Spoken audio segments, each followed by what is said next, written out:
Good morning. I am Trip Zero, and I'm coming to you from the road again.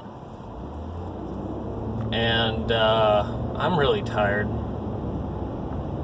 Woke up really early because my brain, and now it's 4 a.m. and now it's 8 o'clock, and my body's saying, "Nope, you're going back to sleep." So I might take a nap.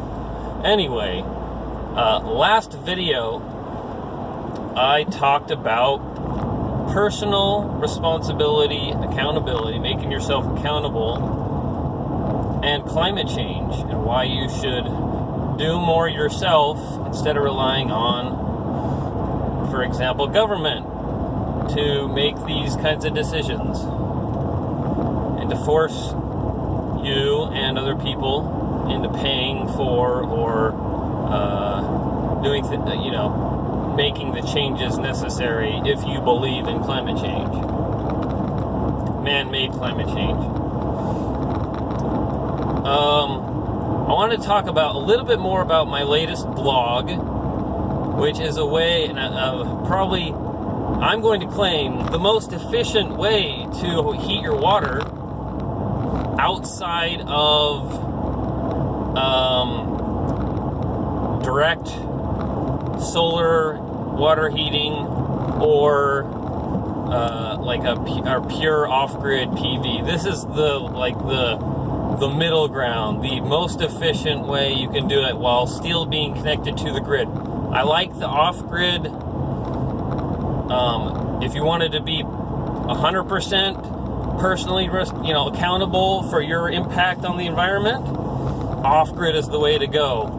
But that's very expensive, and I'm going to say not very realistic for most people, and not very safe for most people, given the current state of energy storage, which the best, most efficient way at the moment is lithium-ion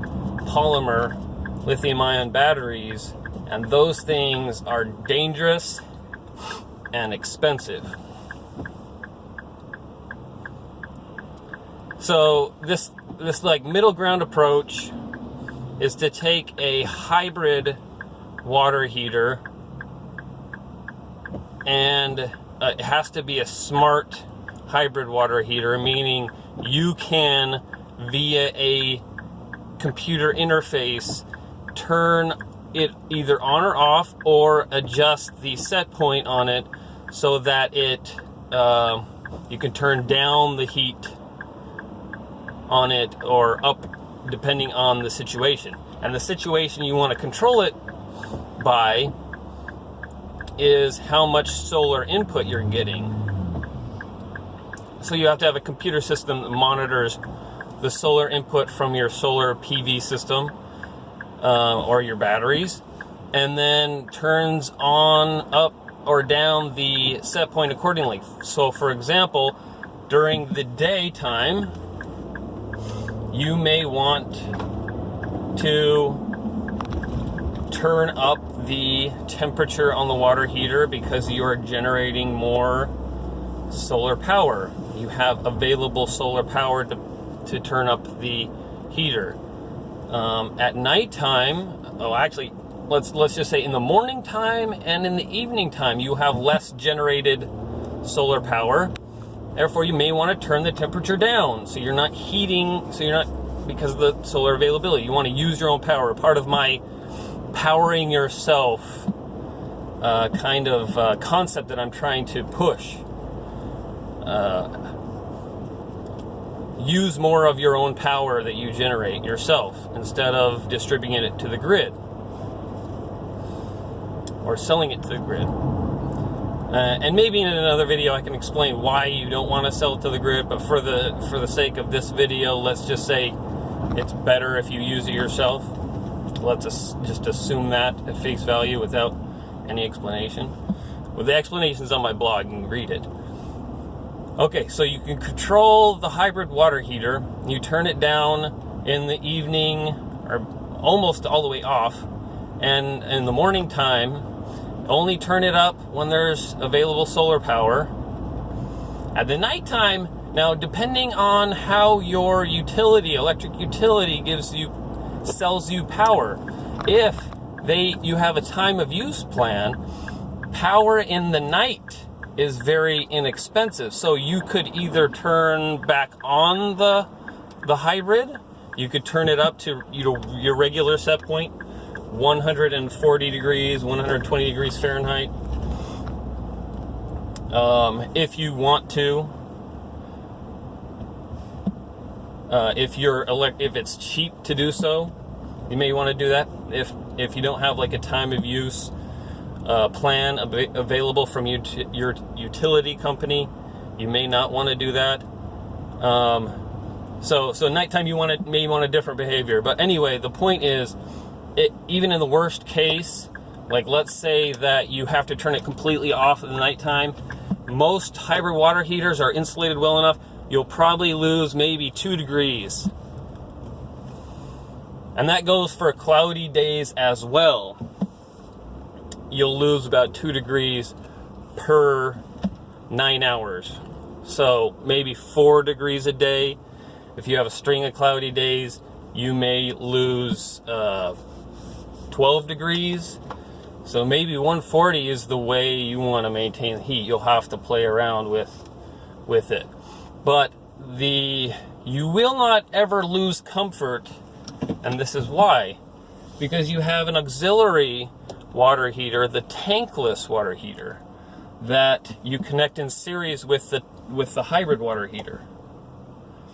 So that in the event there's a cloudy day or a string of cloudy days and you cannot heat the water, maybe it drops below 120, then since you're pumping it through the tankless, and hopefully that I've started dialogues, I'm asking at least one manufacturer if they can even support this type of situation. But the tankless water heater should be smart enough where it only activates if the incoming water temperature is cooler than the set point. So for example, if you're pumping in 140 degree water, you don't want the tankless to turn on and activate because it's going to jack that heat up way hotter than 140 degrees, and that is not a pleasant shower. That's a dangerous shower. It breaks code, and it's a bad idea. So I will do my best to try and verify that there is such a tankless water heater that's smart enough not to cook your shower. But I think there are, pending confirmation. So you will never ever lose comfort. You will only use gas when it's needed, and that's why it's gas. Kind of a fallback situation in case there's not enough power that you're generating yourself. So you get the comfort of a tankless, endless hot water if you need to. And you may want to do this, in my opinion, anyway. It's a better setup.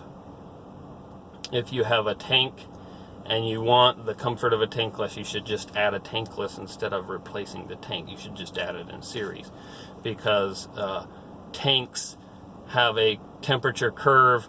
As soon as you start using the hot water, the temperature goes down because there's new cold water coming in that's all mixing together, and so the temperature drops rather quickly.